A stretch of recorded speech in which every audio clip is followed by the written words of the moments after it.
Bismillah ar-Rahman ar-Rahim. Assalamu alaikum. Welcome back to our final interview of the day right here on Mid Morning.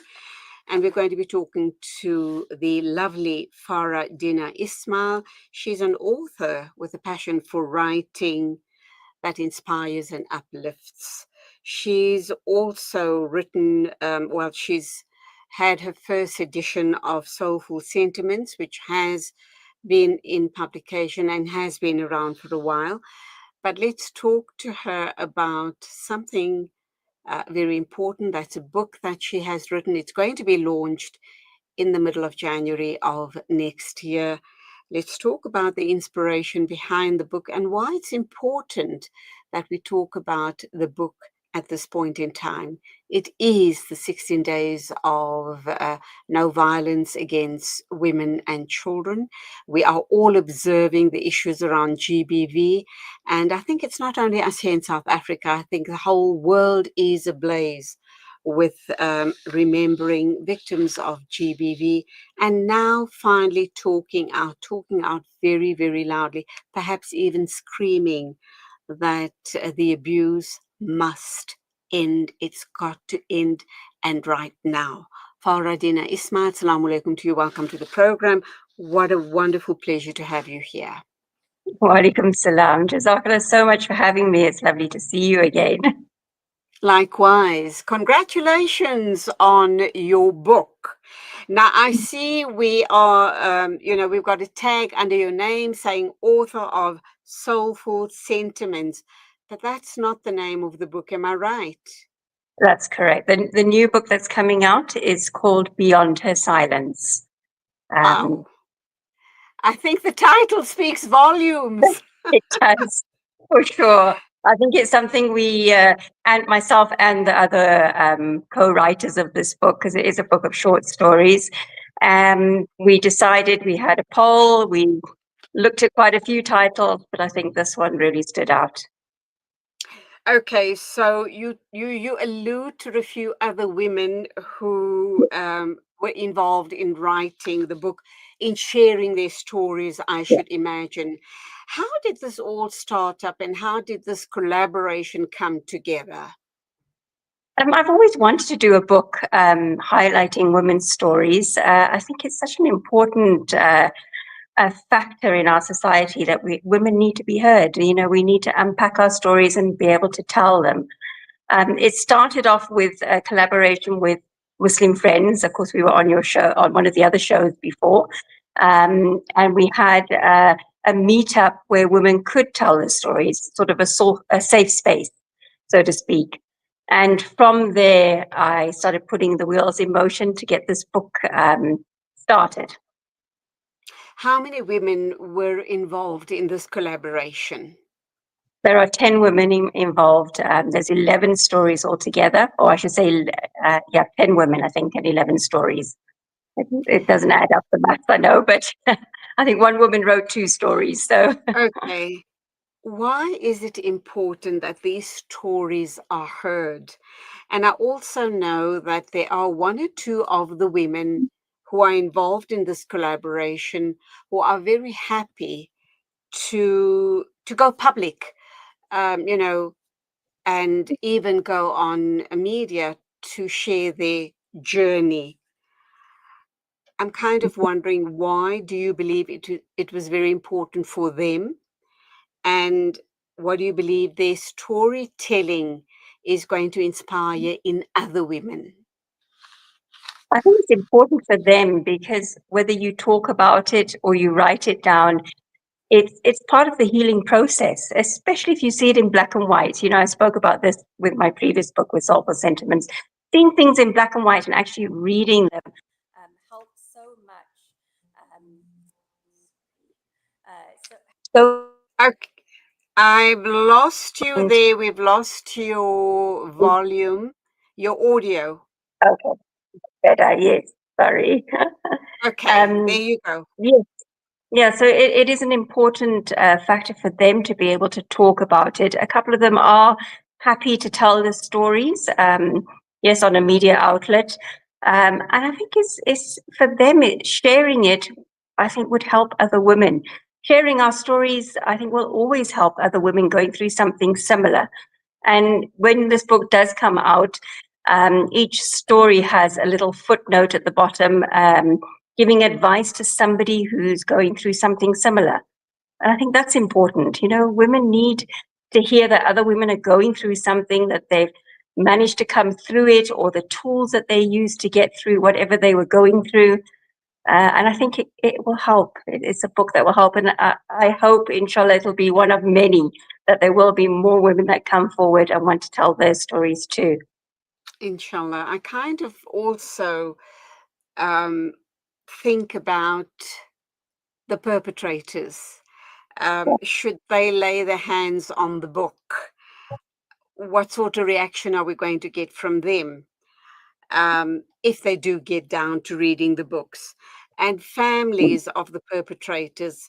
And I'm kind of wondering what sort of narratives they will come up with to push back on these stories. Have you Yeah, to thought about counteract.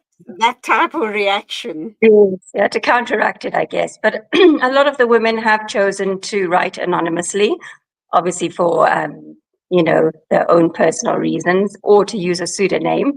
And a lot of the stories they're not all doom and gloom stories. There are some very uplifting stories as well. You know, women go through a myriad of emotions and events in their lives. So I think it's quite a nice mixture. And I think readers will enjoy it and, inshallah, derive some benefit from it. So, Farah, I'm trying to, you spoke about 10 women writing stories. Were they assisted in, putting pen to paper or helping them with their narratives? Because we're not all Mm. storytellers. We all have Mm. stories within Well, us, that's- but we are yeah. not all storytellers. So, did Yeah. you assist in the process of the narratives? I did assist with some of the women. I helped them and, wrote some of the paragraphs for them. I edited the entire book before it went to the publisher. And the publisher is obviously doing his own set of edits as well. So, yeah, I tried to help wherever I could. I offered my help.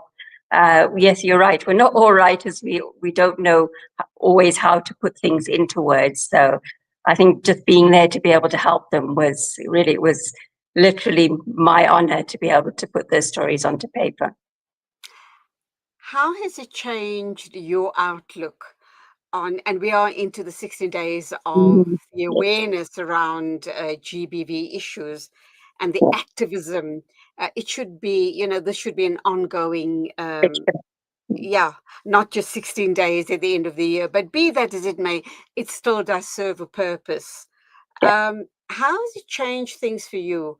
Your, perspective on GBV issues, the struggles that women are going through, and perhaps just not having support Mm. to get them through the darkest days of their Yes, lives. yeah. I think we do need more assistance for these women that are going through whatever they're going through. But I honestly feel there's so many brave and courageous women out there. Just listening to their stories, you try and put yourself in their shoes and wonder if you can actually go through what they've been through. It's just absolutely amazing. But yeah, I think we definitely need more help. My aim after this book is to have more of our meet up and greet sessions, women for women, probably once a month, once every 2 months. Um, a safe space where women can talk, because when you share your story, I think it's a lot of it's a lot of burden relieved from you. You're able to de-stress, you're able to listen to what other women think, they can give you advice. It really does help. So that would be my aim, and I think that would help as well. We need spaces to be able to talk. Okay, it is time for us to take a break. Let's do that and come back and talk some more with the lovely Farah Dinah Ismail, author of the book. Well, obviously, it's a collaboration with Farah and a few other women. And the title of the book is Beyond Her Silence.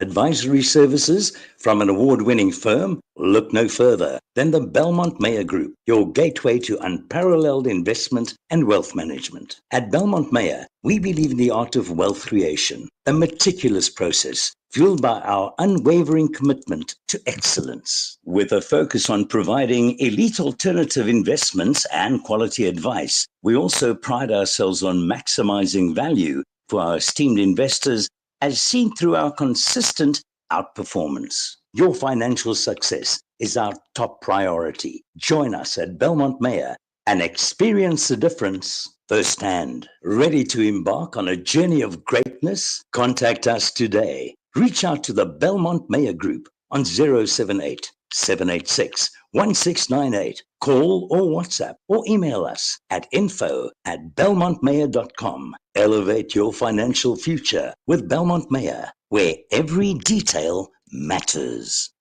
Discover the Africa of your dreams and surround yourself with her spectacular beauty. Relax beneath her serene sunsets and explore wildlife at its natural best. It's where the pride of Africa comes together. The Kwantu Private Game Reserve. Get to know the Big Five or cruise on an elephant safari game drive. Interact with lion and tiger cubs and enjoy world-class halal cuisine while we pamper you during your 5-star stay.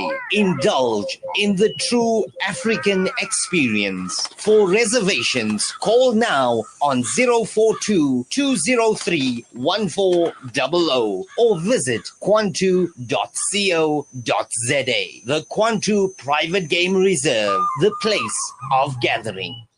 World-class financial services only at Sapphire Global, your financial partner. If you are looking for Islamic, Sharia, and ethical financial products, look no further. Sapphire Global offers a wide range of financial service offerings from short-term to life and investments. A full-service center with all financial requirements under one brand. Our highly skilled and experienced consultants are ready to help protect your financial future. Contact us on 041 001 0184 or visit our website on www.sapphireglobalfs.com. Sapphire Global is an authorized financial services provider. Make a conscious choice. Sip for change and support Palestine Drinks Africa. With every can, you help end the genocide and stand in solidarity with Palestine. Choose between our original or sugar-free options available in the case of 24. Every sip is a step towards justice. Every purchase a powerful message of unity and support for the Palestinian cause. Contact 082 888 1440 or 082 7739 556 today and be part of the change. Palestine Drinks Africa. Sip for change. Liberty for everyone. Rejuvenating media day by day. This is Salam Media.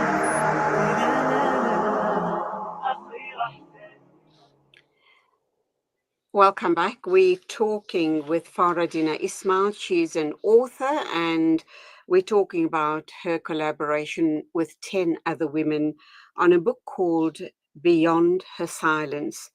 The book launch is set for the 17th of January, and she's now working on the second edition of Soulful Sentiments. But let's talk some more on Beyond Her Silence, and then we can move on to talk about her other ventures. Welcome back.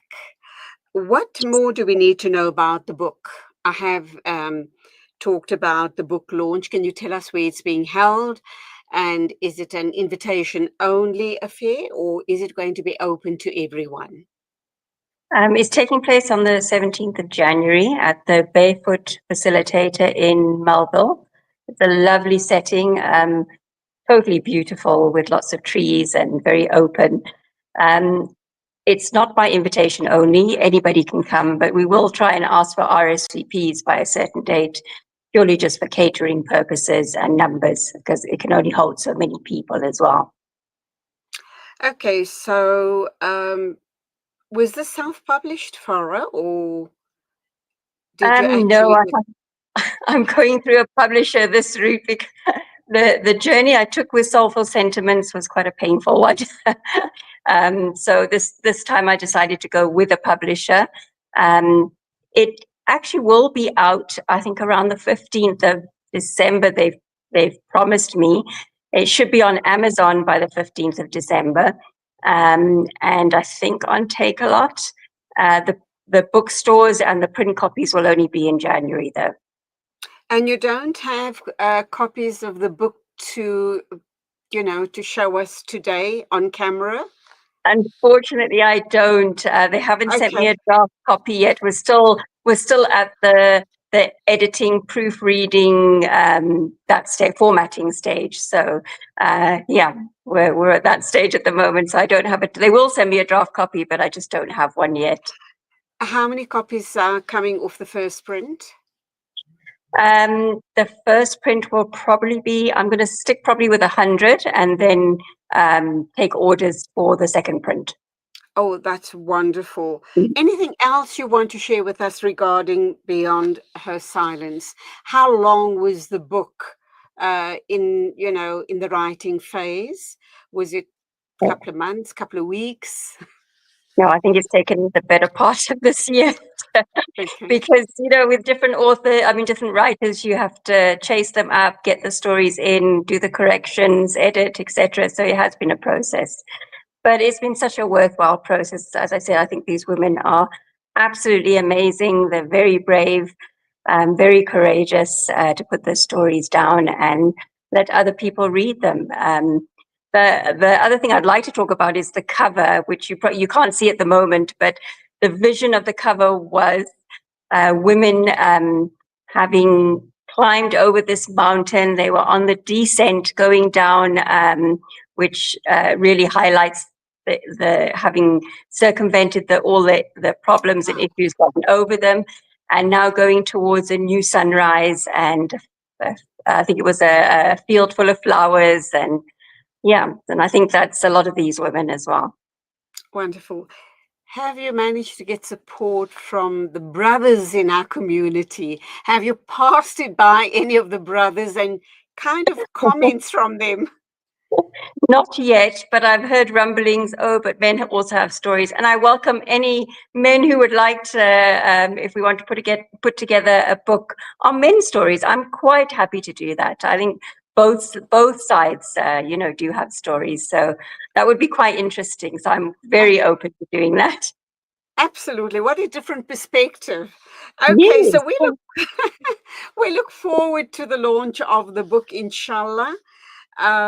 Let's talk about, you are currently working on the second edition of Soulful Sentiments. For people that don't know about your work and who you are and what you're about, would you like to talk to us about Soulful Sentiments, the first edition? Yes, sure. It's a book of inspirational messages, stemmed originally from Juma messages that I compose myself. I still do them. I still send them out every week. And it was, I think, after weeks and years of doing all of this, that people were approaching me and saying that it really helped them in some way or other. And I decided to put them all into a book. I think the second edition has evolved slightly. I think my messages have certainly become longer, but I think there's so much substance in them, and I still every week get somebody messaging me and telling me how it's helped them, how it's made such a difference, it's made them see things in a different light. So alhamdulillah for that. I'm grateful, that it helps. That's always been my motto, to try and help wherever I can. You're also compiling a coffee table book. Tell us about that. Yes, I'm a member of a hiking group, and after years of hiking with the founder of the hiking group, which is Hike for Adventure, which is Winnie Babayat, we've decided to put together a coffee table book of all the hikes the members have been on. So it will include all the pictures and write-ups, narratives about the hikes. And there's been some pretty amazing hikes as well. Yeah, it's going to be quite an interesting book. So when can we look forward to getting our hands on that book? Oh gosh, I haven't even started that process yet, but I would hope, inshallah, next year sometime, maybe mid-year or so. Yeah. Okay, and when can we expect the second edition of Soulful Sentiments? I'm about halfway through at the moment, and this time I'm trying to do it differently because the first Soulful Sentiments, I took all the religious connotations out of the book. This time I decided to do two sort of prints, one with them in and one without them. Obviously, the ones without them, I think, would probably appeal to a certain genre, and the ones with them in will appeal to a different genre. So, yeah, I'm hoping also by mid-year, possibly towards the end of next year. It's quite a lot of work to get it all together. Okay, we're almost at the end of the interview, but I think I can't let you go without our viewers understanding who is this amazing lady, Farah Dinah Ismail, who's managed to get a whole lot of women together to collaborate, to tell their stories.